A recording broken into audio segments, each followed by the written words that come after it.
ప్రజలు ప్రజాస్వామ్యం గెలిచి ప్రజాపాలన ఏర్పడి కరెక్ట్గా ఒక సంవత్సరం పూర్తి చేసుకుంటున్నాం. సుపరిపాలన తొలి అడుగు పడింది.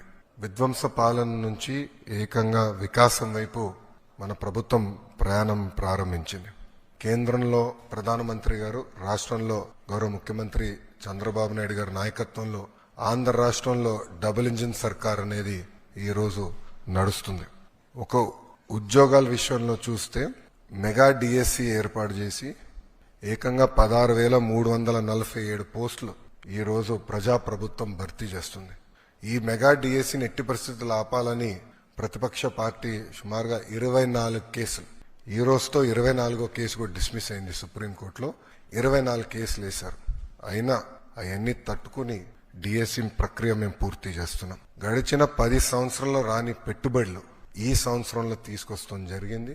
9.5 లక్షల కోట్ల పెట్టుబడి, తద్వారా 8.5 లక్షల మందికి ఉద్యోగాలు కల్పించడానికి మేము ఒప్పందాలు కుదుర్చుకున్నాం. అనేక దశల్లో ఆ ఇన్వెస్ట్మెంట్స్ ఉన్నాయి. డొమెస్టిక్ ఇన్వెస్ట్మెంట్స్ లో చూస్తే ఈరోజు భారతదేశంలోనే ఆంధ్ర రాష్ట్రం నంబర్ 1 ఉంది. 16% డొమెస్టిక్ ఇన్వెస్ట్మెంట్స్ లో ఆంధ్ర రాష్ట్రానికి వస్తూ జరిగింది. దాంట్లో భాగంగా TCS, LG, NTPC green, ఆసిలర్ Mittal, BPCL, Reliance, renew power లాంటి సంస్థలు ఈరోజు ఆంధ్ర రాష్ట్రంలో పెట్టుబడులు పెట్టడానికి ముందుకు వచ్చినాయి. డబుల్ ఇంజిన్ సర్కార్ ఉంది కనుకనే విశాఖ స్టీల్ ప్లాంట్ కాపాడుకోగలం, రైల్వే జోన్స్ సాధించాం. అంతేకాకుండా భోగాపురం ఎయిర్పోర్ట్ పనులు కూడా వేగవంతంగా ఈరోజు జరుగుతున్నాయి.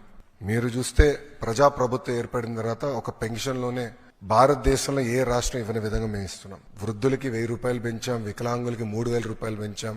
బెడ్కే పరిమితం అవుతే 15,000 రూపాయలు ప్రతి నెల ప్రభుత్వం ఇస్తుంది. భారతదేశంలో ఏకైక ప్రభుత్వం ఇస్తుంది, అది ఆంధ్ర రాష్ట్ర ప్రభుత్వం.